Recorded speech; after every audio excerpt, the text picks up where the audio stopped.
Native Opinion, Gun FM, Good News for the Family. Selamat pagi, apa kabar Anda? Good News Family di mana saja Anda berada. Kembali berjumpa bersama dengan saya Ningrum yang menemani Good News Family tentunya kali ini dalam program Saber Hamenja. Kalau tadi di High Friend dan Saber Hamenja jadi bagiannya dalam High Friends ya. Jadi sampean bertanya hambanya menjawab yang sudah dinanti-nanti setiap hari Rabu. Kalau hari Rabu itu sudah ditunggu-tunggu dengan begitu banyak pertanyaan. Ya karena memang judulnya kan sampean bertanya, hambanya menjawab. Jadi pertanyaan dari Good News Family, hambanya yang akan menjawab bukan saya. Niru hanya bacain pertanyaannya aja ya. Nah, ini sudah terhubung melalui aplikasi Zoom. Oke. Kita masih menunggu ya. Udah terhubung sih, tapi ditunggu sebentar. Oke. Ya, 081225225949 atau 081575 949. Dua nomor ya Gunung Syawali ya, yang bisa dipakai buat Anda yang mungkin mau bertanya gitu kan. Kirimkan pertanyaannya 081275 800 949 atau 081225225949. Dua nomor tadi buat Anda yang mungkin mau kirim pertanyaan boleh banget ya. Tapi sekarang aja misalnya kalau nanti-nanti kalau pertanyaannya banyak nggak kejawab. Sekarang aja sekarang ya. Oke, kita terhubung melalui aplikasi Zoom nih. Selamat pagi Ibu. Pagi Ningrum, Apa kabar Ibu? kabarnya luar biasa, Sehat? sehat. Harus sehat. Harus, Harus sehat. Ya, itu dan harus sehat. betul karena memang sehat itu juga anugerah yang Tuhan buat buat kita. Yes, sehat itu anugerah dan Iya, sehat itu mahal. betul, betul. Sehat itu anugerah. Jadi kita juga harus tahu untuk jagain kesehatan, ya kan? Oke, Bu, minggu lalu itu ada yang WhatsApp, tapi memang WhatsApp-nya itu udah yang apa ya, udah kelewatan acaranya kita. Jadi itu jadi Niro janji itu jadi pertanyaan terpending ya. Kita bacain di jawab minggu yang akan datang gitu. Jadi kita jawab sekarang karena memang udah siang banget kirim pertanyaannya waktu itu. Udah Oke, yang apa ya, udah lewat banget lah gitu. Nah, sekarang sebentar sebentar. Kemarin sudah saya pin pertanyaannya kayak ini. Pagi Ningrum, pagi Bu Eli, selamat pagi. Saya memiliki pertanyaan-pertanyaan atas beberapa pemikiran yang nakal, katanya gitu ya. Semoga saya bisa mendapatkan pencerahan. Kalau boleh dibahas satu demi satu. Yang pertama, kenapa ketika Yefta bernazar di waktu roh Tuhan menghinggapinya dan anaknya lah yang dipilih Tuhan untuk dikorbankan?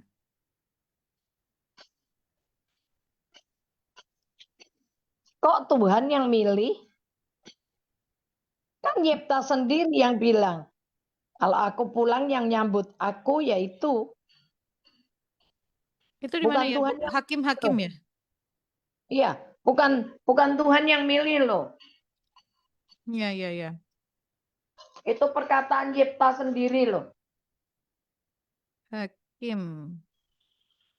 Sebentar, ini hakim-hakim berapa ya Yefta tuh? Oke. Nazar Yefta. Ini di Hakim-hakim 11. Lalu bernazarlah Yefta, ini yang ayat 30-nya, bernazarlah Yefta kepada Tuhan katanya, jika engkau sungguh-sungguh menyerahkan Bani Amon itu ke dalam tanganku, maka apa yang keluar dari pintu rumahku untuk menemui aku pada waktu aku kembali dengan selamat dari Bani Amon, itu akan menjadi kepunyaan Tuhan dan aku akan mempersembahkannya sebagai korban bakaran. Yang kasih nazar itu Yefta. Yipta, Jadi bukan Tuhan. Di situ nggak bukan sama Tuhan. Sama sekali nggak ada kalimat Tuhan sebetulnya yang menyuruh Yefta bernasar. Ya. Makanya kan beberapa kali Bu Elis bilang kan juga sampai pernah sampaikan hati-hati dengan perkataan gitu ya Bu ya. Iya, saya seringkali juga bilang, jangan bernasar karena Tuhan itu Allah yang nggak bisa dipermainkan. Kalau Hmm, kita bernasar, kita harus menggenapi nasar itu. hmm, Maka saya bilang jangan bernasar. hmm. Ya, jangan bernasar. Pengkhotbah 5 kalau nggak salah. Hmm, Pengkhotbah 5 kayak. Jangan kamu bernasar gitu loh. Pengkhotbah 5. Oh, ini. Pengkhotbah 5 ayat 3 sama 4. Nih bacain ya. Kalau engkau bernasar kepada Allah, janganlah menunda-nunda menepatinya. Karena ia tidak senang kepada orang-orang bodoh. Tepatilah nazarmu. Lebih baik engkau tidak bernasar daripada bernasar tetapi tidak menepatinya. Nah itu dia. Makanya jangan suka ngomong gitulah. Hmm, hmm, Lah ini tangan ngomong sendiri. Kalau Tuhan tolong, ya nanti orang yang pertama kali yang menyambut aku, dia yang akan dipersembahkan kepada Tuhan sebagai korban bakaran. hmm. Ya. Oke. Itu ya, jelas ya. Nah, lanjut. Ini udah pertanyaan keduanya. Di dalam 2 Samuel 7 ayat 14 dikatakan, "Aku akan menjadi bapaknya dan ia akan menjadi anakku. Apabila ia melakukan kesalahan, maka aku akan menghukum dia dengan rotan yang dipakai orang dan dengan pukulan yang diberikan anak-anak manusia." Lalu dalam 1 Tawarik 17 ayat 13, "Aku akan menjadi bapaknya dan ia akan menjadi anakku. Kasih setiaku tidak akan kuambil daripadanya seperti yang kuambil daripada orang yang mendahului engkau." Ini merujuk pada janji yang serupa kepada Daud. Pertanyaannya, mengapa Salomo yang dididik langsung oleh Allah bahkan dengan hikmat yang melebihi semua manusia di bumi, melakukan banyak penyelewengan dan berakhir tidak baik? Bahkan dewa-dewa yang sangat dibenci Allah tumbuh subur. Apakah artinya Allah gagal? Allah nggak pernah gagal. Ya, Allah itu nggak pernah gagal. Karena dia menciptakan manusia dengan free will. kehendak bebas. Jadi itu pilihan Salomo kan. Ya. Nah itu dia. Tapi pada akhirnya Tuhan itu menangin Salomo. Mm-mm. Ya.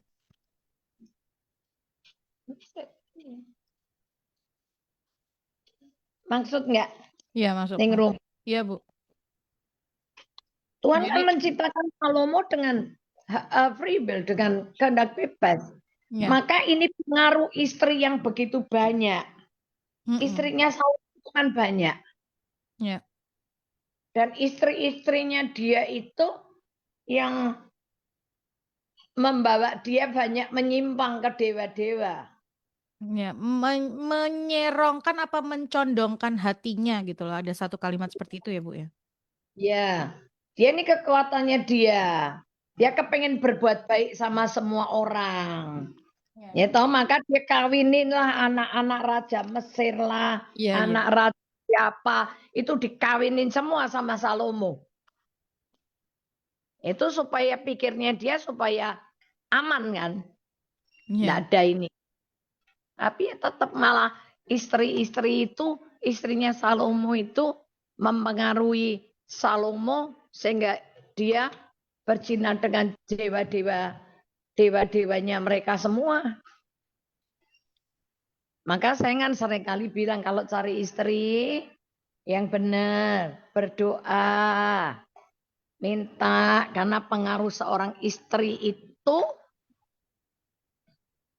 besar sekali.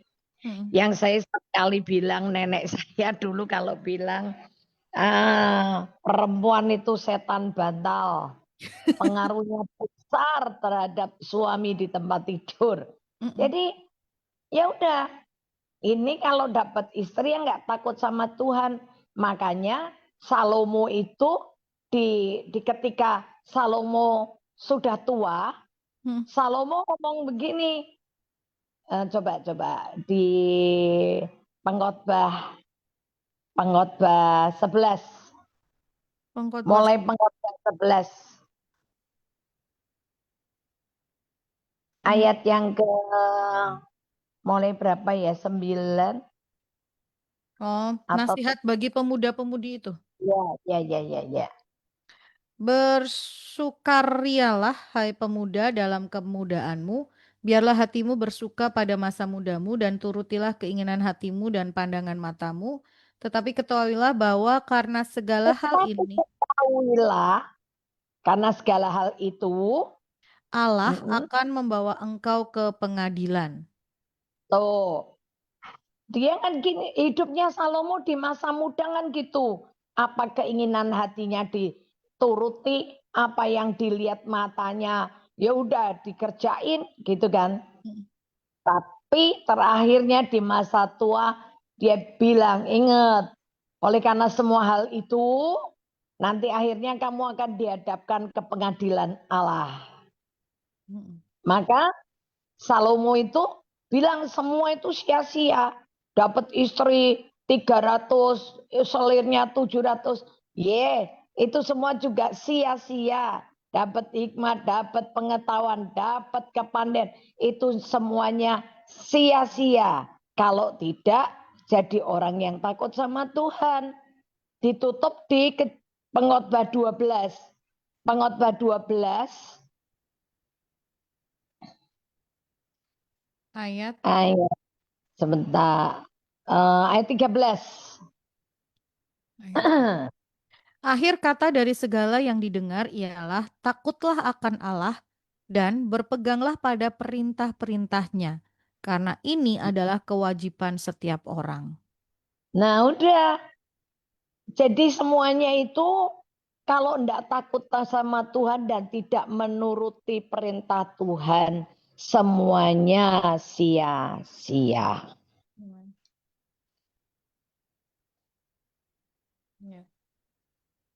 Ya, oke. Oke, jelas sekali.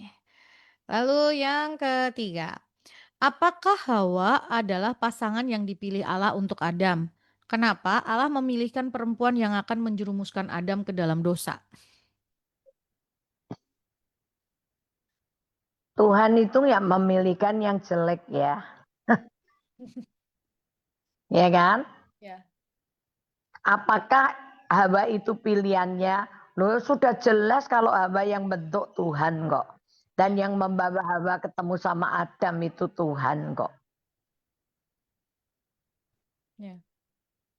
Tapi kembali, sebetulnya kesalahan itu kalau kita lihat kesalahannya Adam. Kenapa pada waktu Tuhan ngomong sama Adam bahwa semua buah dari semua pohon yang ada boleh dimakan. Cuman satu buah pengetahuan yang baik dan jahat jangan dimakan. Karena kalau kamu makan, mati. Nah ini Adamnya lupa ngasih tahu Hawa. Adamnya lupa ngasih tahu Hawa. Dan Hawa dibujuk sama setan. Dibujuk itu. Ya. Pertanyaannya itu kan, apakah Hawa itu pilihannya Tuhan? Dan kenapa Tuhan tahu kalau Hawa akan begitu? Tuhan ya nggak tahu, itu kan pilihannya Hawa. Ya, kehendak bebas ya. Si Hawa memilih untuk percaya kepada bujukannya ular. Iya. Oke, jelas ya. Ini pertanyaan yang sisa dari minggu lalu. Kita lanjutkan dengan pertanyaan yang udah masuk hari ini. Antri ya banyak-banyak, tapi nggak apa-apa. Boleh deh. Kalau yang mau tanya, kirim lagi pertanyaannya. Selamat pagi Bu Eli, selamat pagi Ningrum. Pagi. Mau tanya beberapa hal. Yang pertama, apakah boleh anak Tuhan belajar karate, silat, atau judo, atau bela diri lainnya? Sebetulnya tuh tidak ada larangan. Tapi Korintus itu berkata begini, segala sesuatu itu baik. Tapi apakah segala sesuatu itu berguna dan membangun? Itu kan? Ya. Iya. Saya dulu belajar karate dan saya dulu juga belajar apa namanya salah satu ilmu silat dari China, ya aliran Jishaofu gitu. Dulu saya bangga sekali, saya bangga dengan kemampuan saya. Saya bangga kalau saya bisa latihan begitu. Oh, matain tangan orang gampang banget gitulah. Mau begini, mau gitu gampang, gitu kan. Dan yang saya pahami begini, itu efeknya nggak bagus. Kalau karakter orang itu tidak dibentuk. Kenapa? Karena akibatnya orang Jawa bilang kemelindi. Tahu nggak? Ya, ya. Itu yang saya alami. Kemelindi, nggak takut.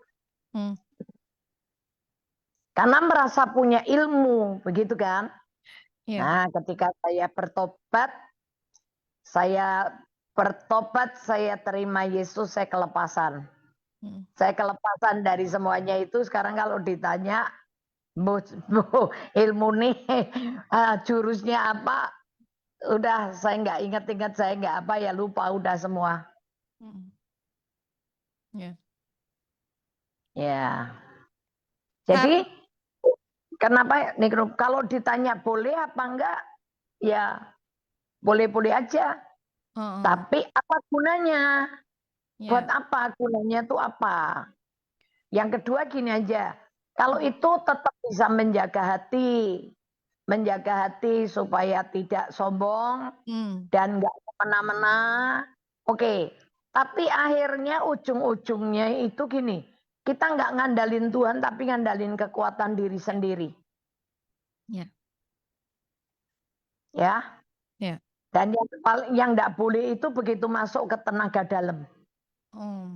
Kalau masih ilmu jurus-jurusnya biasa, masih oke. Tapi sudah begitu masuk ke latihan tenaga dalam, meditasinya, nah itu yang sudah enggak.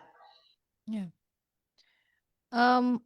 Karena dengan sebenarnya berlatih itu kan terus kemudian ada apa ya, dididik untuk merasa bisa gitu ya. Dalam artian kita merasa aku bisa kok gitu ya. Oh Jadi iya, tadi rumong sok iso kalau orang Jawa bilang gitu ya, Bu ya. betul. Ya, itu yang sering kali terjadi gitu. Karena merasa saya bisa gitu. Lanjut yang kedua. Memberi ke orang miskin apakah termasuk menabur, Bu? Memberi kepada orang miskin apakah termasuk menabur? Kalau menurut saya itu adalah ibadah. Lebih bentuk keibadah. Menabur itu di tanah yang subur. Menabur itu apa namanya ya? Taburan. Tapi kalau mengunjungi anak yatim piatu, orang miskin itu peduli sama orang miskin itu salah satu kewajiban bentuk ibadah ya. Coba Yakobus 1 ayat 27. 27. Yakobus 1 ayat 27. Ibadah yang murni dan yang tak bercacat di hadapan Allah Bapa kita ialah mengunjungi yatim piatu dan janda-janda dalam kesusahan mereka dan menjaga supaya dirinya sendiri tidak dicemarkan oleh dunia. Oke, orang miskin bukan di situ, berarti di imamat. Ya kalau imamat itu termasuk haknya Tuhan. Apa namanya, orang miskin itu termasuk memberikan haknya Tuhan. Karena perpuluhan kan haknya Tuhan. Itu dikasih ke orang Lewi, orang asing, anak yatim piatu, dan itu anak yatim Muslim, orang Lewi, orang asing, dan ya. Kalau saya bilang itu salah satu bentuk daripada perwujudan ibadah yang murni ya. Ya. Semoga jelas ya jawabannya. Lalu lanjut. Bu mau tanya, kalau kita mau pindah ke rumah baru, apakah harus ada acara selamatan atau bestonan dulu, Bu? Apakah harus? Kata harus tergantung dari diri kita. Kalau kita tahu bahwa kita ini tahu ini berkat Tuhan, ya kita pastinya ngucap syukur. Ya. Ngucap syukur itu mau panggil orang, enggak apa-apa, yang penting ngucap syukur. Mungkin kalian satu keluarga aja cukup, nggak usah ngundang-undang orang. Nggak apa-apa, yang penting ucap syukur. Kalau kita ngelihat Amsal 3, mengandalkan Tuhan atau mengakui Tuhan dalam segala laku. Amsal 3. Amsal 3 ayat 6. Akuilah. Akuilah dia dalam segala lakumu, maka ia akan meluruskan jalanmu. Nah, sebetulnya kayak gini, ngandalin Tuhan itu gini, kita keluar dari pintu rumah aja, saudara-saudara kita aja bisa gini, bismillah, nyebut bismillah, mau buka pintu mobil aja bismillah. Itu dia mengakui Tuhan dalam segala lakunya loh. Mau mulai kerja, mau apapun. Kalau kita mengakui Tuhan dalam segala laku kita, Tuhan akan meluruskan jalan hidup kita. Saya belum bangun aja, mulai meletakkan batu pertama aja, karena saya tahu kekuatan saya ini nggak seberapa. Kemampuan saya ini nggak seberapa. Begitu merencana mau bangun atau apa, peletakan batu pertama aja saya berdoa kok. Menyerahkan nih loh Tuhan. Aku mau memulai bersama Tuhan. Itu. Apalagi rumahnya sudah jadi. Rumahnya udah jadi, saya ngucap syukur. Itu. Nah, ngucap syukurnya mau rame-rame atau dengan keluarga aja, nggak ada masalah. Yang penting hati kita satu keluarga ini ngucap syukur. Ya, bukan pestanya, bukan manggil-manggil orangnya, enggak. Yang penting ngucap syukur. Ya. Bukan persoalan kita manggil orang terus kita ibadah ucapan bukan hanya itu gitu ya. Hanya keluarga kita atau bahkan cuman misalnya hanya beberapa keluarga dekat komsel atau ya cuman itu gitu. Yang penting adalah kita mengucap syukur seperti itu. Bukan masalah besar atau tidaknya ucapan syukur itu. Iya, betul. Iya. Selanjutnya, selamat pagi Bu. Saya 2 tahun yang lalu dihipnotis orang. Uang 1 dompet 1 juta lebih hilang. Padahal setiap pagi saya selalu berdoa dan minta malaikat Tuhan menjaga. Tapi kenapa saya bisa terhipnotis, Bu? Terima kasih. Orang yang bisa dihipnotis itu orang yang matanya kosong. Pikirannya blank.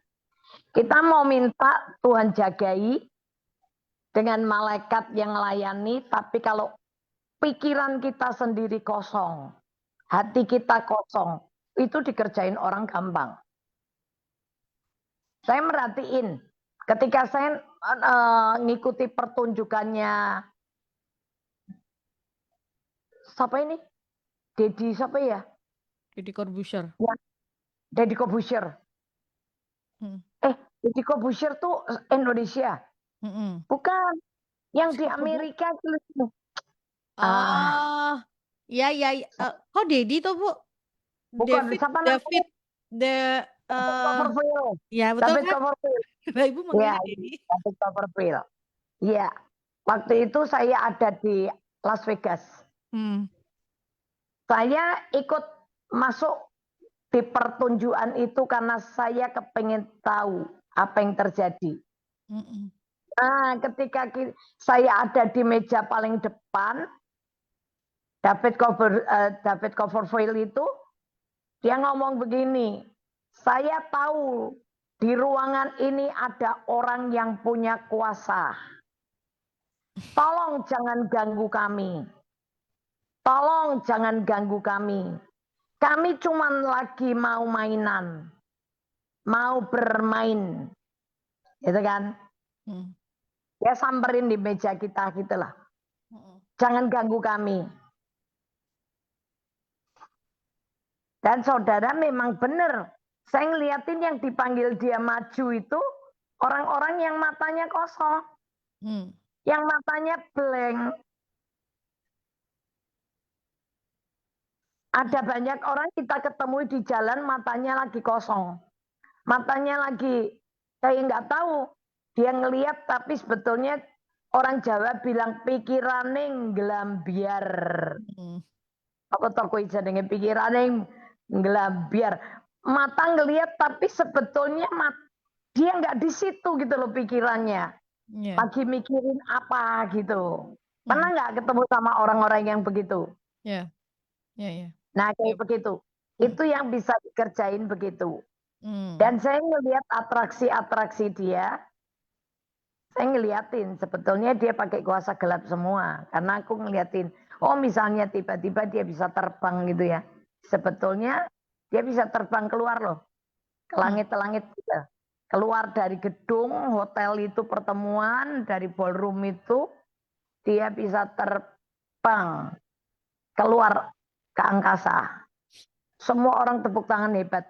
Nggak ada kawat-kawatnya, nggak ada ininya. Karena dia kalau di ruangan kan bisa dibuat begitu. Tapi ini nggak benar-benar keluar ke udara lepas.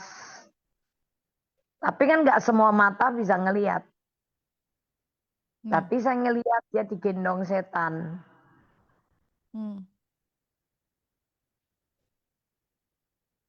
Yeah. Jadi nggak heran ada orang Kristen yang bisa dihipnotis dikenal. Bisa kalau hatimu dan pikiranmu kosong. Yeah.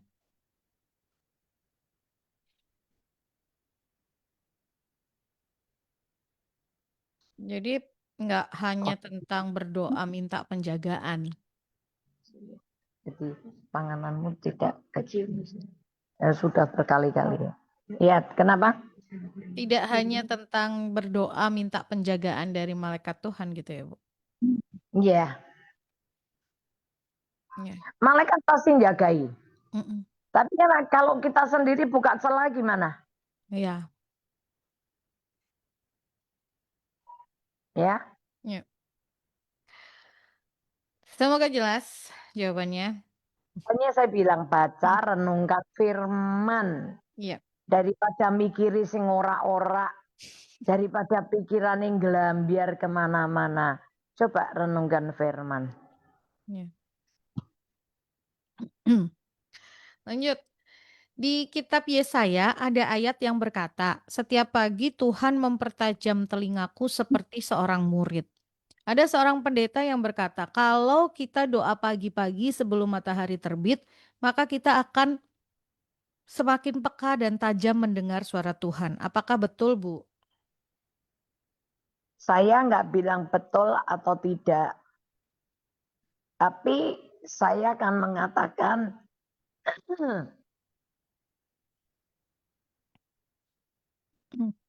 orang akan menjadi peka terhadap suara Tuhan ketika Anda baca firman, bukan ketika Anda berdoa.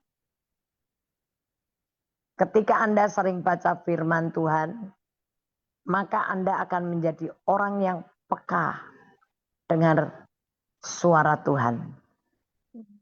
Tapi kalau kita cuma nanya pagi-pagi di saat subuh, belum ada yang bangun, kita bangun, kita berdoa, hening. Kalau kita nggak dengar, kita nggak suka baca Alkitab, suaranya siapa yang akan kita dengar? Ya. Ya, bisa suara hatimu sendiri, bisa dari pikiran yang lain. Tapi kalau kita suka membaca Alkitab, baca firman ya, saya percaya kita akan jadi orang yang peka sekali. Ya. Mau doa di pagi itu memang paling enak. Jam 3 pagi itu ya. Oh itu memang di saat tenang-tenangnya gitu loh. Ya. Itu jadi peka banget. Karena ya itu tadi Tuhan mempertajam telinga kita untuk mendengar seperti seorang murid. Ya. Yang dimaksud Murid di itu sini baca firman. betul, betul. Ini kan yang Ya.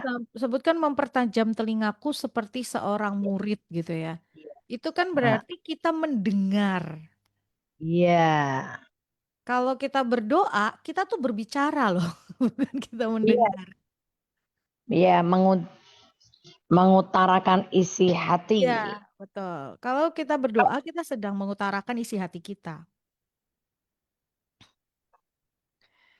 Padahal yang dimaksud di sini adalah kita mendengar gitu ya, mempertajam telingaku seperti seorang murid. Murid itu kalau di sekolah itu diajarin kan dia dengar apa yang gurunya sampaikan. Nah, maksudnya adalah baca firman itu tadi gitu ya, baca, renungkan, perkatakan dan lakukan. Oke, jelas ya. Kalau belum jelas bisa kirim ini lagi, mungkin pertanyaan lagi. Selanjutnya, shalom, selamat pagi Bu Elis, shalom, selamat pagi Ningrum. Halo. Pagi. Bu mau tanya, apa bedanya kuk salib dengan kutuk pencobaan? Apa-apa kutuk? Kuk salib. Kuk salib dengan kutuk pencobaan. Kuk salib itu apa ya? Oh, ini loh Bu, mungkin yang dimaksud aku mau memikul kuk itu. Oh, Sangkal diri pikul salib itu atau lalu dengan kutuk pencobaan. kutuk pencobaan. Itu bedanya apa? Kutuk pencobaan. Enggak ada kutuk pencobaan. Kutuk hukum Taurat ada, kutuk turunan ada. Tapi kutuk, apa tadi? Kutuk apa? Pencobaan. Kutuk pencobaan. Enggak ada. Pencobaan sendiri, kutuk sendiri. Oh. Kalau kuk, beda lagi sama kutuk.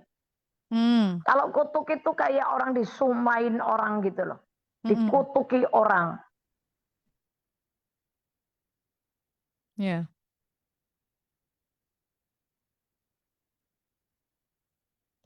Tapi kalau kuk itu karena dibilang kuk yang kupasang itu enak dan bebanku pun ringan. Jadi kuk itu dikasih di atas tengkuknya lembu untuk menarik beban itu dengan tujuan dia dikasih apa ya, untuk mengarahkan lah gitu loh, supaya hidup kita tuh nggak liar. Mengendalikan. Cocok. Pinter ini room. Kuk itu untuk mengendalikan, tapi kalau kutuk itu ya seperti apa ya, menjatuhkan hukuman, vonis, sumpah gitu loh. Oke. Oh, ini diralat. Jadi maaf sendiri-sendiri yang tadi karena tadi tuh kuk sama salib terus koma terus kutuk pencobaan Ningrum pikir jadi satu. Maaf. Jadi maaf sendiri-sendiri kalau kuk tadi itu yang disampaikan Bu Elis yang itu bahasanya kalau kerbau atau sapi mau disuruh membajak itu biar dia nggak lari-lari itu dipasang kuk gitu ya untuk mengendalikan. Nah, terus ini salib kutuk dan pencobaan. Oh, salib itu menyalibkan kedagingan. Yesus disalib itu yang disalibkan dagingnya.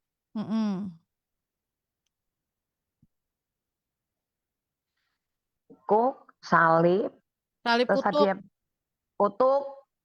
Nah, kutuk itu yang dikutuk itu ya tadi yang dapat hukuman itu ya, atau disumpahin orang. Misalnya ada orang utang nggak bayar. Bilang, oh ya wes, karena bayar aku ya, engkau ya. Kamu Kutuk ya. dibilang apa nanti kamu akan Bla bla di bla. dibohongin orang lain gitu.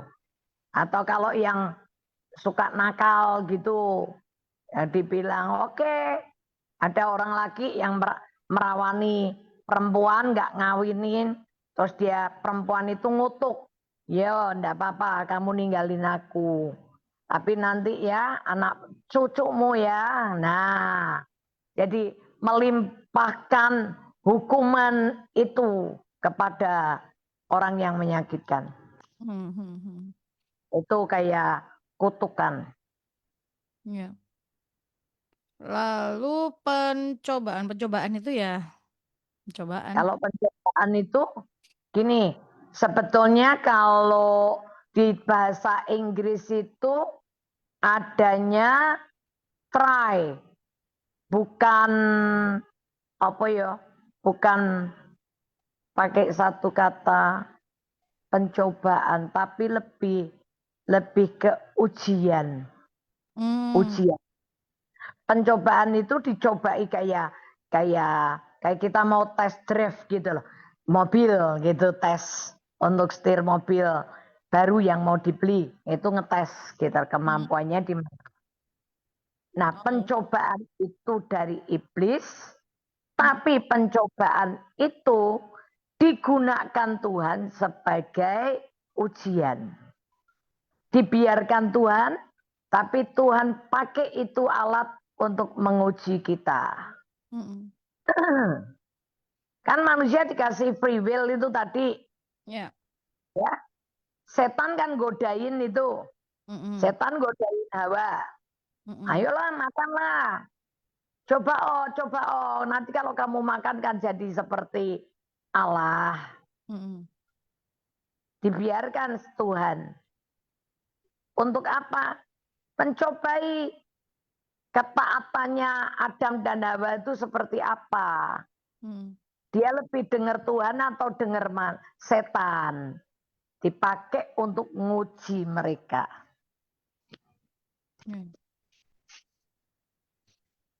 Itu yang dipakai untuk menguji. Iya, kayak pencobaan di padang gurun kan sama Tuhan Yesus. Yesus dicobai itu kan seperti itu. Dia bilang kalau kamu benar anak Allah, buat batu ini jadi roti. Tapi Yesus nggak bisa dicobai sama setan. Dia bilang, oh enggak. Ada tertulis setan. Manusia bukan hidup karena roti, tapi karena firman yang keluar dari mulut Allah. Ketika dia bilang, kalau kamu anak Allah, jatuhkan dirimu dari hubungan bait Allah ini, nanti malaikat akan menopang. Dia bilang lagi enggak. Terus ketika ditunjukin sama setan, kerajaan dunia bersama dengan kemewahannya, Yesus bisa jawab lagi. Ya, oke. Lanjut. Selamat pagi Bu Elis, pagi Ningrum, pagi.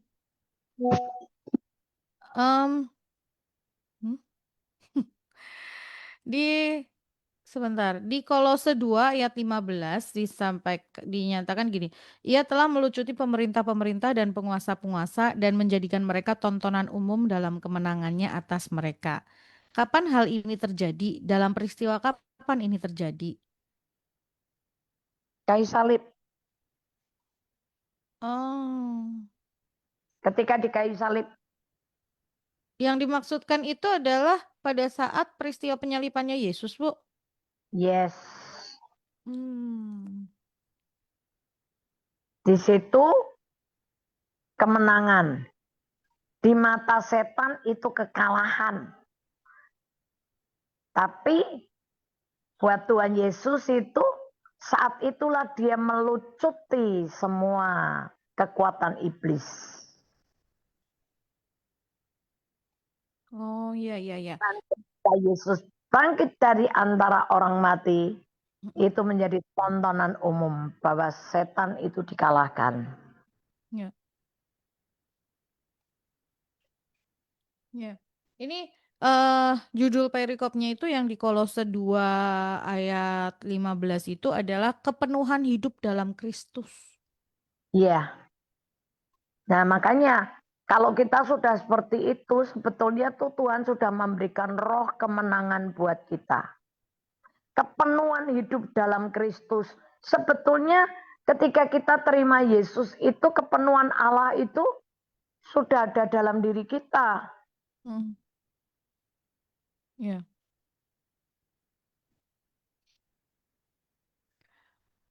Itu sudah diselesaikan gitu ya. Kalau di atasnya itu di ayat sebelumnya ya, jadi yang ayat 14 itu dengan menghapuskan surat hutang yang oleh ketentuan-ketentuan hukum mendakwa dan mengancam kita. Ya. Jadi surat hutang kita semua udah dirobek. Ya. Udah dibayar lunas dengan matinya Yesus di kayu salib. Ya. Itu semua surat hutang kita nih terhadap iblis itu semua tuntutannya, kutuknya, semuanya sudah diambil sama Tuhan Yesus semua. Ya. Dah. Selesai.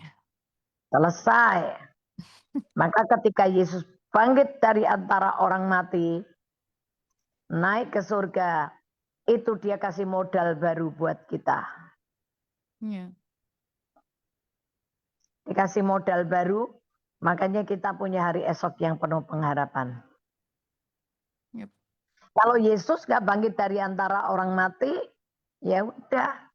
Ya cuman dibayar utang, tapi kita nggak punya modal baru, ya bisa utang lagi. Ya kan? Tapi justru karena sudah dibayar lunas, selesai, dan Yesus bangkit pada hari ketiga dari antara orang mati, kebangkitan Yesus itu membuat kita lahir kembali kepada suatu hidup yang penuh pengharapan. Ya. Oke, lanjut. Bu, ya kota yang didirikan oleh Nimrod, kota apa ya? Kota apa yang didirikan Nimrod? Kalau di Alkitab itu tidak tertulis secara spesifik kota apa gitu ya. Tapi kalau Ningrum sempat searching ini, Nimrod sering dikaitkan dengan pembangunan beberapa kota kayak Babel dan lain sebagainya. Tapi di firman Tuhan atau di Alkitab sendiri tidak disebutkan secara detail, secara khusus Nimrod ini mendirikan kota apa. Tapi kan masa itu adalah masa pendiriannya Babel gitu dan seringkali dihubungkan gitu. Semoga jelas ya. Kalau ada yang punya referensi yang lain boleh. Tapi Ningrum hanya bisa menjawab sampai di situ. Iya. Babel itu Ur ya. Ur, ya. Tempatnya Abraham. Abraham dipanggil Tuhan keluar dari Ur Kasdim kan? Itu Ur Iya. itu sebetulnya di Babelonia ya. Ya. Kalau sekarang itu apa Iran ya? Wilayahnya ya. Oke. Nanti sambil mungkin ada pendengar yang akan bisa memberikan. Ningrum, apakah ada gangguan di pemancar radio Good News? Sepertinya tidak. Sepertinya tidak. Dan kalau mungkin Anda merasa ada gangguan, bisa ikut live di Facebook-nya Good News ya, karena kita masih siaran secara live di Facebook-nya Good News. Oke. Sepertinya tidak ada gangguan. Lanjut. Sebentar. Mana lagi nih? Oke. Oh ya, di Alkitab itu Nimrod dikenal sebagai pendiri beberapa kota besar di wilayah Mesopotamia kuno. Tapi memang enggak apa ya, dalam ini Kejadian 10 ayat 10. Babel, Erek atau Uruk tadi Ur itu tadi Akad atau Kaini. Yes. Ini nanti Ningrum forwardin ya karena panjang. Lanjut, ini karena masih ada banyak pertanyaan nih, kita waktunya masih cukup. Semoga cukup ya. Ini ada yang ngirim pertanyaan sampai sekian banyak juga. Pagi Bu Elis, pagi Ningrum, mau tanya nih, boleh. Saya kan buka toko. Kalau saya cari karyawan, apakah harus yang sama-sama orang Kristen? Nggak ada kata harus ya. Mm-mm. Nggak ada kata harus. Jadi kalau saya carinya orang yang takut akan Tuhan. Mm-mm. Nggak harus agamanya apa. Tapi saya tanya, karena kita dijadikan Tuhan berkat bukan hanya untuk orang Kristen loh. Iya. Terang itu untuk bersinar di dalam kegelapan loh.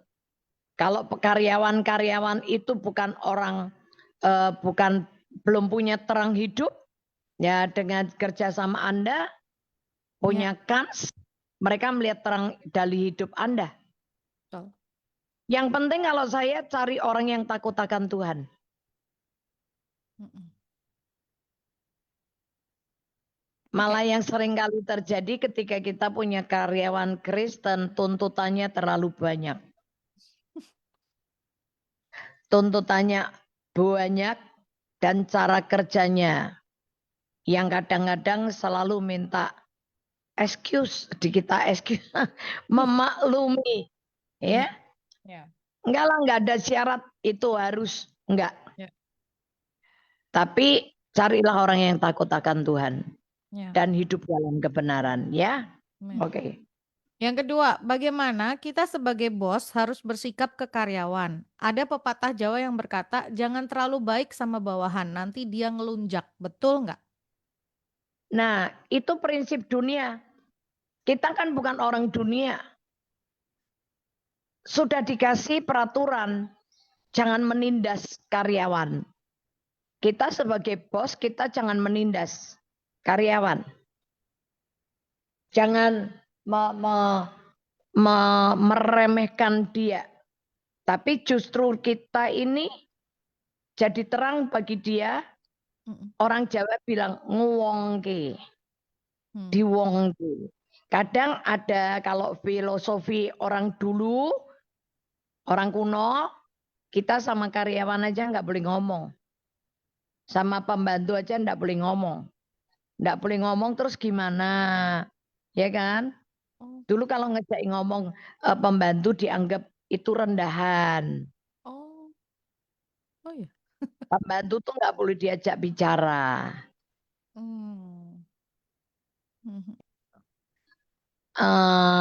Di Kolose 2 itu ada, atau Efesus juga ada. Kolose 3 atau 2 ya. Kolose 3 yang ngasih peraturan suami, istri tunduk suami, suami kasih istri, terus anak hormat orang tua.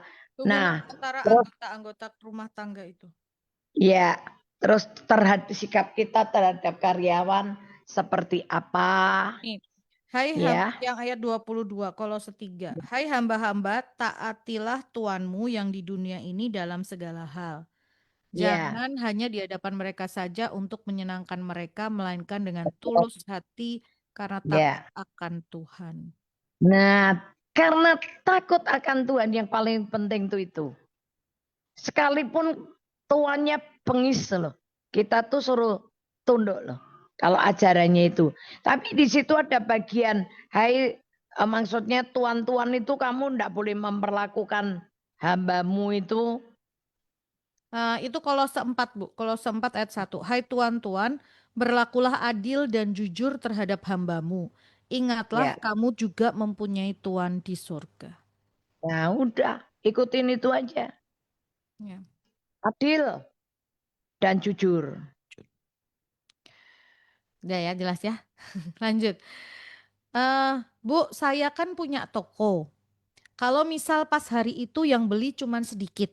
Kalau saya ditanya orang, saya jawabnya apa ya, Bu? Saya jawab sepi atau gimana? Biar perkataan Baik, saya itu tidak salah di hadapan Tuhan. Dan bagaimana supaya toko saya bisa berkembang dan rame lagi, Bu? Terima kasih. jawabannya gimana tokomu baik?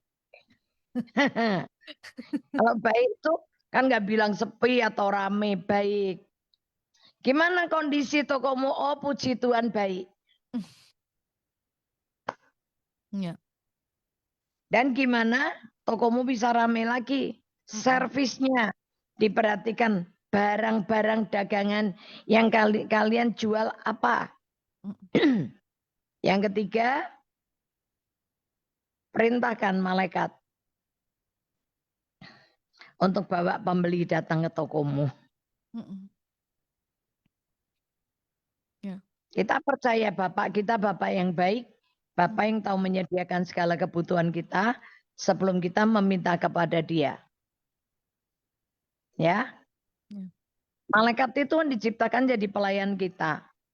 Suruh aja dia yang bawa para pembeli datang ke toko Anda. Tapi ya tokonya juga harus dipersiapkan. Apa yang mau dijual yang menjadi kebutuhan orang-orang. Oke. Ya. Mas ngucap syukur ya. Ya. Mengucap syukur. Kalau ditanya gimana tokonya, puji Tuhan baik. Udah mengucap syukur kan, puji Tuhan baik. Oke. Bu, saya, istri dan anak kan tidak kuat asap rokok. Jadi di toko kami itu ditulisin cukup besar, dilarang merokok. Tapi tetap ada pelanggan yang ngeyel masuk toko kami dan merokok. Akhirnya saya tegur dengan baik-baik, saya minta maaf, saya suruh merokok di luar. Orangnya malah marah-marah dan pulang nggak jadi beli. Apakah tindakan saya salah, Bu? Ya iyalah. Ya iyalah. Maksudnya pembeli itu kan kita kan tidak menyediakan untuk 1-2 orang. Kalau bilang pembeli, ya Anda nggak bisa melarang, itu hak manusia kok. Kalau istri dan anak nggak tahan dengan itu, ya pergi aja dulu. Ini maksudnya tokonya ber-AC. Nggak ada tulisannya sih ber-AC atau enggak. Kalau Kalau ber-AC, tokonya terbuka, kalau tokonya terbuka ya udah. seringkali memang orang menyalahartikan tempat sebagai ini bebas merokok. Iya, tapi memang toko ya bagi seperti itu. Kecuali Anda memang sudah memikirkan bahwa itu salah satu resiko. Ya, ya.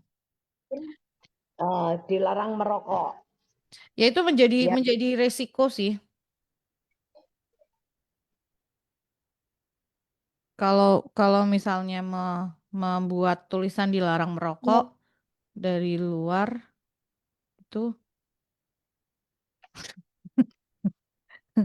itu nanti resikonya tadi orang yang rokok nggak mau masuk ke toko itu. Oke. Lanjut ya, semoga jelas ya. Tapi memang itu resiko ya Bapak atau Ibu yang bertanya ini.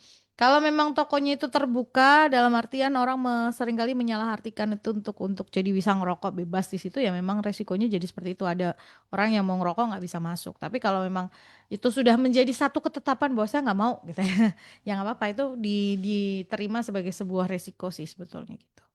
Dia marah-marah dan lain sebagainya, ya itu tadi resikonya seperti itu. Lanjut. Pagi Bu Elis, pagi Ningro mau tanya. Kenapa hati sering tahu-tahu bete, gelisah, nggak tenang, padahal juga nggak mikirin apa-apa Bu. Kenapa ya Bu dan bagaimana solusinya? Ya itulah manusia. Kadang-kadang bisa bangun pagi, rasanya aras-arasan, males, tiba-tiba begitu, bete gitu kan. Makanya kan kita bilang hidup itu nggak pakai perasaan. Kalau sudah hidupnya dengan perasaan, dimulai pagi hari sudah dengan bete, semua sepanjang hari itu jadi buruk buat kita. Ya. Tapi kalau kita bertindak dengan iman, walaupun perasaan kita nggak enak, atau badan kita nggak enak, atau lagi tiba-tiba kepikiran apa, ya udah Nggak apa-apa, tapi melangkahlah dengan iman. Maka perlunya kita baca Alkitab pagi hari. Itu mengingatkan kita supaya kita punya kekuatan iman melawan perasaan kita semua. Ya. Ya, Ya. oke. Oke, itulah makanya jangan dengan perasaan, tapi dengan iman. Selamat pagi Bu, saya mau tanya. Saya sering bangun antara jam 2.30 sampai 3.30, setengah 3 pagi ya sampai setengah 4. Sekitaran jam itu ngelilir. Saya merasa kayak diundang Tuhan untuk berdoa. Saya berharap Tuhan mengatakan sesuatu dalam doa saya di jam itu. Tapi ternyata setiap doa saya belum pernah dengar atau dapat sesuatu dari Tuhan. Jadinya saya cuma penyembahan dan doa biasa. Gimana caranya kita bisa peka mengerti rencana dan kehendak Tuhan, Bu? Terima kasih.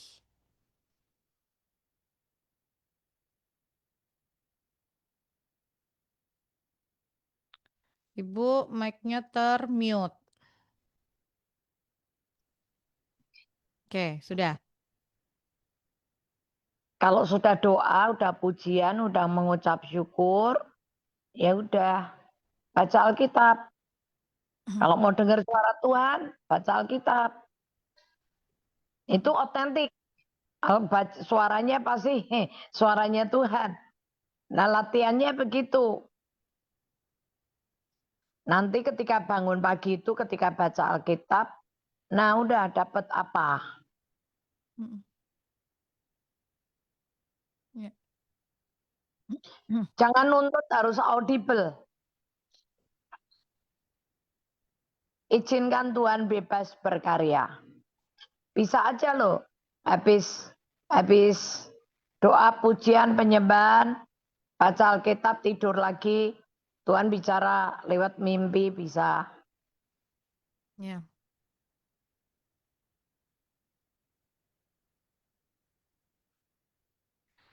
Izinkan Tuhan bekerja. Iya. Lanjut. Selamat pagi Bu Elis. Bu, maksudnya apa ya Bu dengar suara Tuhan? Apakah secara audible atau lewat firman yang saya baca?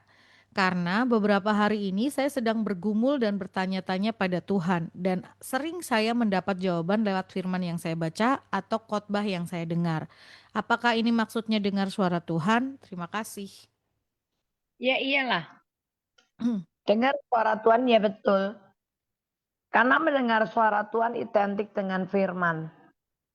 Yang saya pernah kasih di 1 Samuel 3 ayat 7. Bahwa walaupun Samuel itu ada di dalam rumah Tuhan dari kecil. Tapi selama dia belum pernah dengar firman. Dia nggak pernah bisa dengar suara Tuhan. Ya. 1 Samuel ya. 3 ayat 7. 1 Samuel 3 ayat 7. Samuel belum mengenal Tuhan, firman Tuhan belum pernah dinyatakan kepadanya.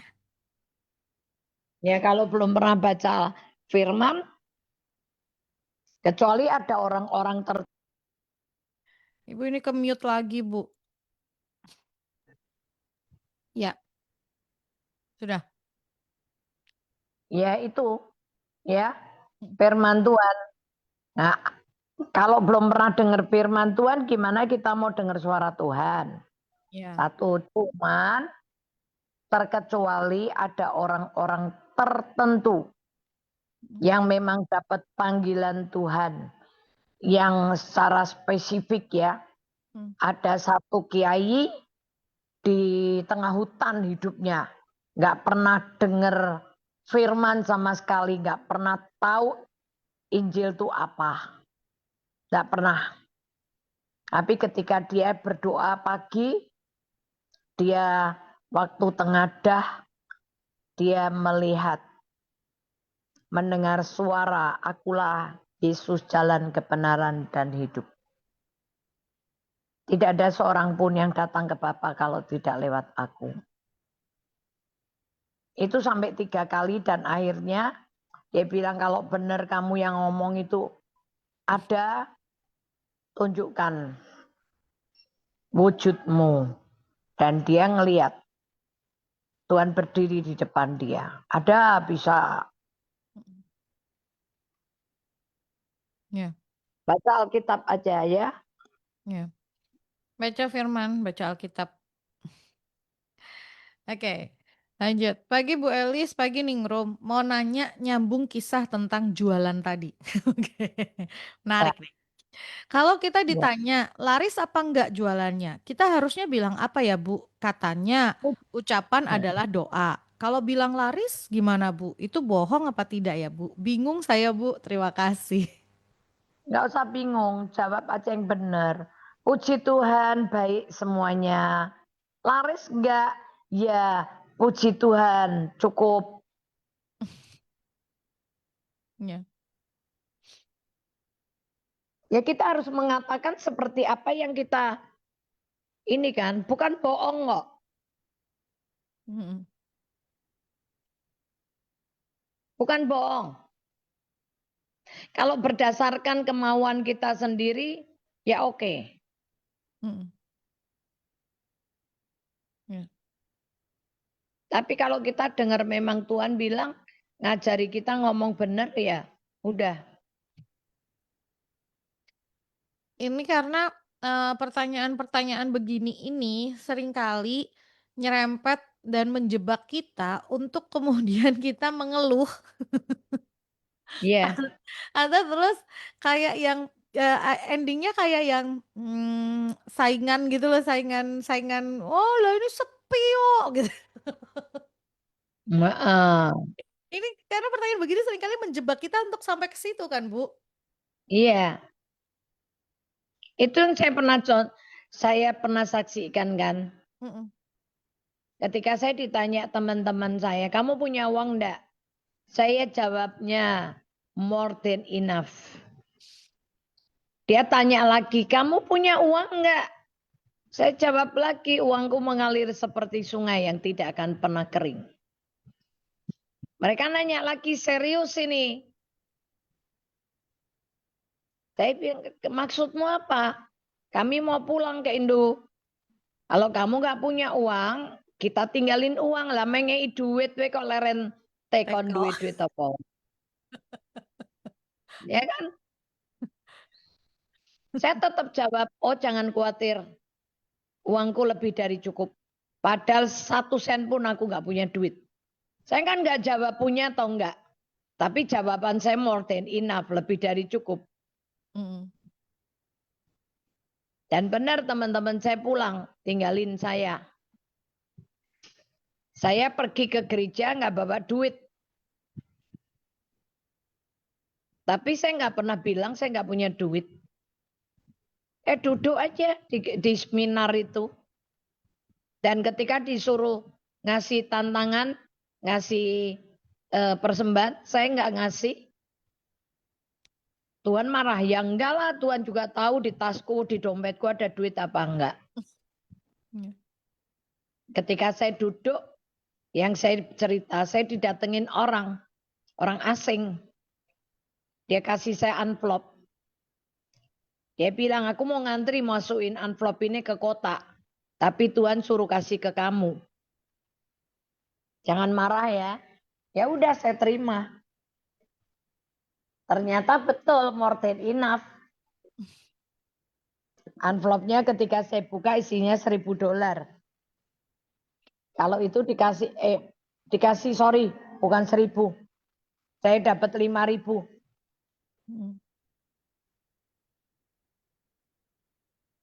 Benar yang terjadi perkataan saya more than enough. Saya bohong ya enggak lah.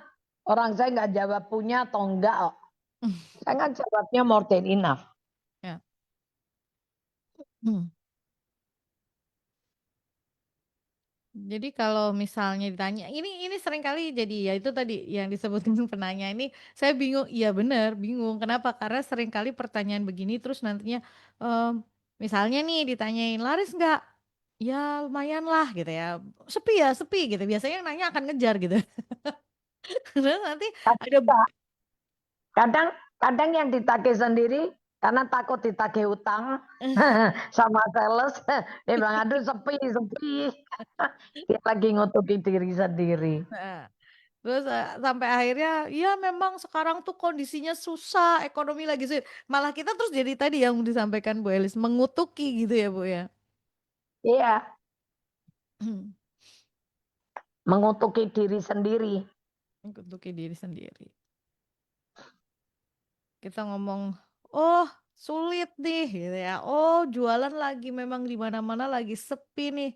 Ya kita lagi ngutukin sebetulnya. Gitu. Ya. Kita yang tahu kebenarannya kita bisa kasih ini jawaban yang benar. Tuh. Bohong nggak? Enggak bohong. Bohong nggak? Enggak bohong. Oke, lanjut. Yang mau nanya boleh loh. Nih, udah agak sedikit longgar ini pertanyaannya. Tadi memang ngebut banget gitu ya, karena banyak daftarnya. Ini kan takutnya nggak selesai, tapi ternyata memang masih ada waktu.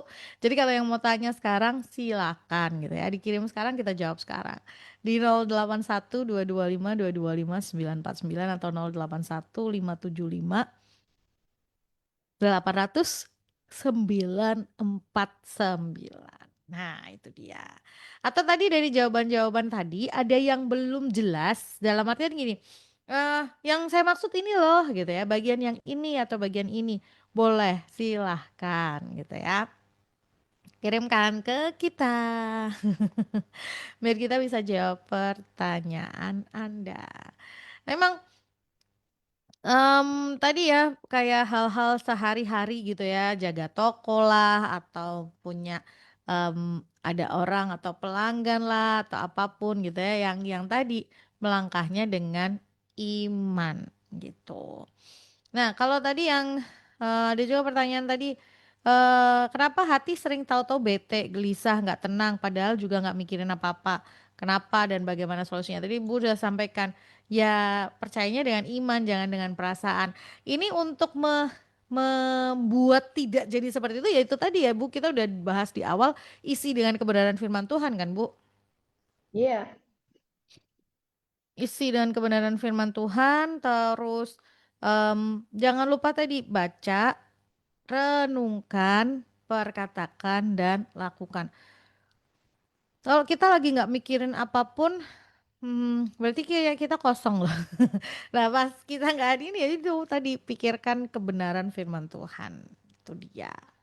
Moodnya naik, terus ininya. Cuman memang sering kali apa yang bikin kita bete, gelisah, nggak tenang itu yang disebut sebagai gagal fokus. Kita beberapa kali ngobrolin tentang gagal fokus.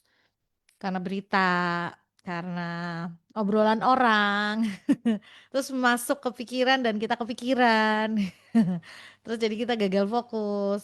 Itu dia. Kita dengar beritanya apa, gosipnya apa, terus kemudian kok begitu ya, aduh nanti jangan-jangan bla bla terus jadi bete, gelisah, nggak tenang.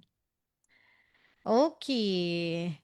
Yang mau nanya, oh telepon boleh ya, nih Rum buka ya, line teleponnya di 024 8455 949, 024 8455 949 atau teleponnya di 081, ini kalau pakai WhatsApp call ya, 081 225 225 949, 081 225 225 949. Lanjut. Selamat pagi Bu, mau minta dijelasin Mazmur 71 ayat 5. Sebentar. Mazmur 71 ayat 5.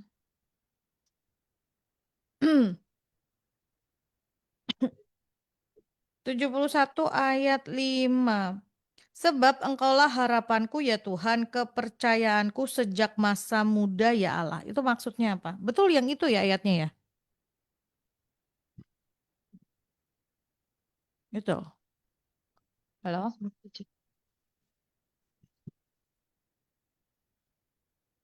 Ya, Ningrum. Ya, ini minta dijelaskan Mazmur 71 ayat 5. Mazmur 71 ayat 5 itu, sebab engkaulah harapanku ya Tuhan, kepercayaanku sejak masa muda ya Allah. Ini judul perikopnya doa minta perlindungan di masa tua. Iya, ya udah. Maksudnya si pemazmur ini dia ngomong bahwa Tuhan itu pengharapan dia, Ya. ya toh? Mm-mm. Dan dia jadi sumber pengharapan di kala muda. Mm-mm. Dan dia ingin sampai masa tuanya Tuhan itu tetap jadi sumber pengharapan dan perlindungan bagi dia. Ya. Jadi mengakui Tuhan dari muda sampai tua bahwa sebagai sumber pengharapan. Mengakui Tuhan dari muda sampai tua, bahkan sampai ujung usia gitu ya, sebagai Yes. sumber pengharapan. Oke, semoga jelas ya. Ayatnya betul kan? Nah, Nirun takut ayatnya salah. Lanjut. Selamat pagi Bu Elis, pagi Ningrum, pagi. Apakah Tuhan sampai saat ini masih memakai mimpi untuk maksud tertentu pada manusia? Kalau iya, mimpi yang seperti apa ya Bu? Terima kasih. Loh iya, sampai sekarang Tuhan tidak pernah berubah. Dia bisa pakai mimpi, dia bisa pakai pikiran sekilas, dia bisa lewat penglihatan. Pokoknya cara dan jalannya Tuhan banyak. Lewat ketika kita ngobrol sama orang, Mm-mm. bisa. Ya. Kalau mimpi yang seperti apa Bu?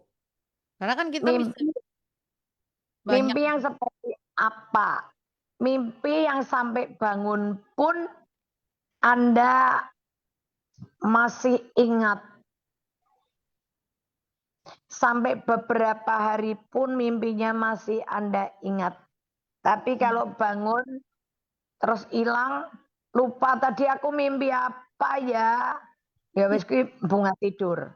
Tapi kalau mimpinya sampai seharian bahkan berhari-hari, yaitu Tuhan bicara. Saya pernah dapat mimpi yang sampai hari ini aku masih bisa Ingat. cerita dengan jelas.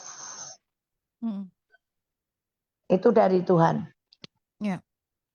Jadi yang detailnya bahkan kita bisa tahu dengan jelas, gitu ya. Itu yang dari Tuhan. Oke, lanjut.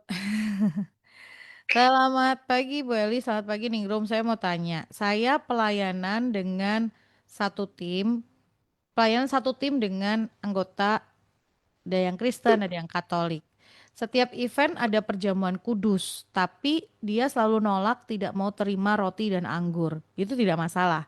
Tapi saat disuruh berdiri, dia tidak mau berdiri. Jadi apa yang harus saya lakukan, Bu? Terima kasih. Ketika disuruh apa? Berdiri. Berdiri. Mungkin berdiri pas kita nyanyi, muji Tuhan gitu loh, Bu.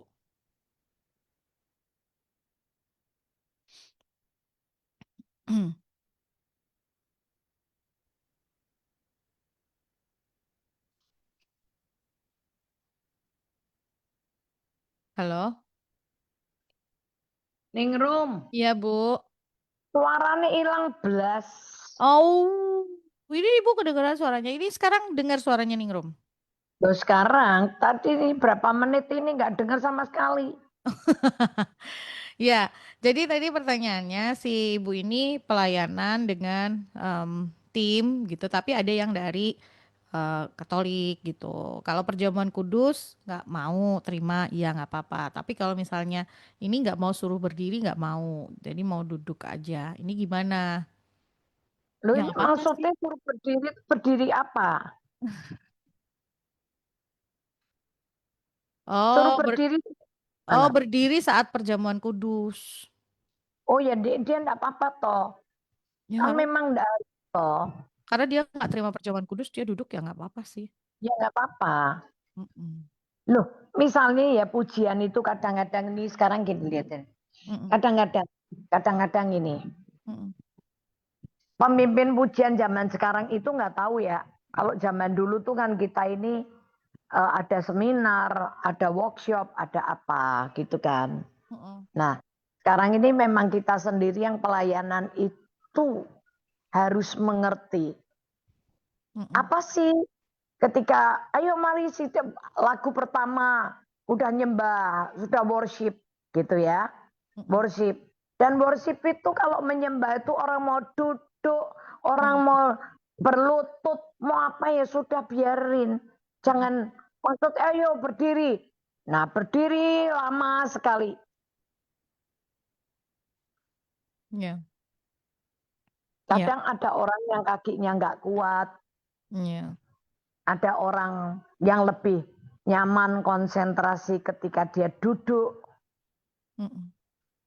Ya. Kecuali pujian ya, lagi pujian orang mau duduk pun nggak masalah kok.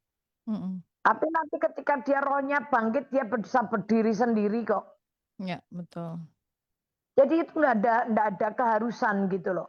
Apalagi dia kan nggak sealiran dengan ke Anda. Yang kedua dia juga nggak ngikutin perjamuan suci. Ya udah nggak usah dipaksa, biarin aja. Iya. Kan kita udah tahu tuh ketimnya kita ini dengan orang yang tidak sealiran. Iya. Ya nggak apa-apa, nggak masalah. Betul. Pokoknya jangan dipaksa, biar dia dijamah Tuhan sendiri. Yang ketiga, pertanyaan saya, kenapa tiap hari harus perjamuan? Apakah memang ketentuan? Ya kan? Karena itu kan orang sesama orang Kristen aja belum tentu mereka mau kalau setiap kali suruh perjamuan. Ya. Ya. Selama dia masih menghormati gitu ya. Artinya ya, yang penting dia nggak buat nggak teriak-teriak, dia masih duduk mengikuti acara kita, ya biarin aja udah. Ya, betul. Selama ketika saat perjamuan gitu ya, dia tidak mengganggu, tidak membuat gaduh atau tidak artinya ketika dia duduk pun dia masih menunjukkan sikap respek hormat, itu menurut saya pribadi itu nggak apa-apa sih gitu ya. Ya nggak apa-apa ya. Saya aja kalau di gereja kalau pas suruh penyembahan gitu ya, saya duduk kok. Saya nggak harus berdiri, kenapa? Karena buat saya lebih nyaman duduk. Kalau pas penyembahan ya, saya lebih nyaman duduk. Yang mau berdiri silahkan, tapi yang mau duduk daripada konsentrasiku bubar. Nah, menurut saya loh ya. Karena ini nggak ada ketentuan loh. Kecuali kita berurusan dengan orang-orang Parisi nih. Sama ahli Taurat ini yang mikirin ritual. Kalau sembahyang harus menghadap ke timur, harus menghadap ke selatan, harus berlutut, harus begini. Ya, kalau sudah tahu seperti itu ya saya nggak ikut. Ya. Tapi kalau memang nggak ada gitu, udah dong, nggak apa-apa. Kalau saya senyaman kita, saya tuh kalau nyembah duduk atau berlutut, saya lebih suka gitu loh, lebih piye yang daripada aku berdiri wong nyembah berdiri itu piye gitu loh. Pengertiannya nyembah berdiri itu gimana? Ya kalau nyembah ya udahlah, justru mau berlutut boleh, mau duduk boleh, mendeprok boleh, nggak masalah, wong namanya menyembah. Mau berdiri ya enggak apa-apa, ya sudah. Nggak ada ketentuan loh ya. Tidak ada aturan baku yang harus urutannya begini gitu ya. Tadi dorongan hati nyamannya seperti apa dan pengennya seperti apa. Tapi tadi ya Bu, karena ini berbeda aliran, selama dia masih bisa menghormati gitu ya, tadi menghormati apa yang sedang kita kerjakan dan lakukan, menurut saya masih baik-baik saja gitu. Dan kita juga harus menghormati dia juga dong. Yes. Menghormati dia dengan tidak memaksa apapun. Karena kan kadang kitanya merasa bahwa ayo dong begini gitu ya. Nah, padahal mungkin buat dia itu kurang berkenan juga kalau kita paksa-paksa gitu. Kita menghormati apa yang dia percayai gitu. Dia menghormati kita juga menghormati dia. Oke. Semoga jelas ya Bu ya. Nggak apa-apa kalau dia memang duduk posisinya seperti itu. Oke, ini terima kasih ya tadi yang sudah, kirim banyak pertanyaan. Kalau nanti ada pertanyaan yang lagi munculnya udah nanti-nanti ya seperti tadi gitu ya, saya keep untuk minggu yang akan datang gitu. Karena ada beberapa yang mungkin nitip pertanyaan ini di awal Bu, jadi sebelum mulai kita sabar sama jadi sudah ketik dulu, mumpung sempet Mbak Ningrum katanya gitu. Nanti terus terus Itu eh, berhikmat, itu berhikmat. Terus nanti beliau minta link apa, ini link siaran langsungnya saya bisa biar lihat lagi. Oh itu luar biasa, keren. Jadi bisa dilihat, didengar lagi, dilihat lagi jawabannya seperti apa. Terus sambil ini nanti mau dia dikirim pertanyaan lagi. Oh itu saya senang banget tuh. Kita direspon dengan sedemikian luar biasa. Tapi sekali lagi ya Good News Family, harapan kami apa yang sudah kita dengarkan jawabannya, apa yang sudah kita ini dilakukan. Betul ya, Bu? Iya, Dilakukan, dikerjakan gitu. Jangan hanya seminggu sekali kita dengerin di Saberha Menja, oh jawabannya begini, oh ini harusnya begini. Tapi udah selesai hilang gitu ya. Jangan hanya seperti itu tapi harus dilakukan. Oke, 10.25 Ibu seperti biasa di terakhirnya kita sebagai closing. iya. Tuhan Yesus baik, Amin. bahwasanya untuk selamanya kasih setianya.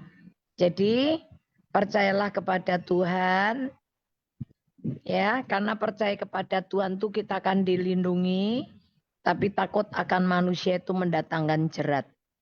Ya.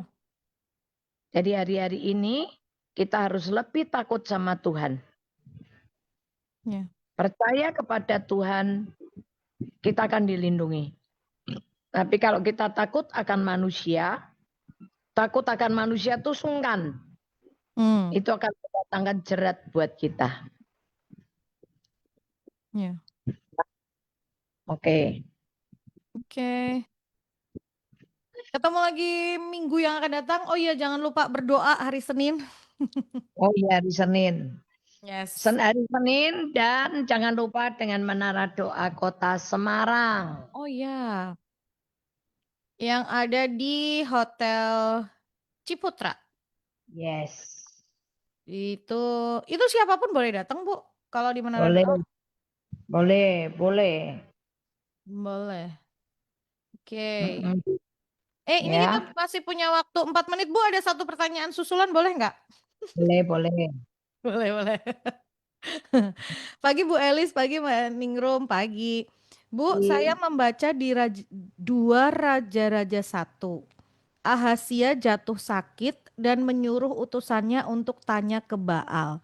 Tapi Tuhan mengutus Nabi Elia untuk menyampaikan bahwa Ahazia akan mati.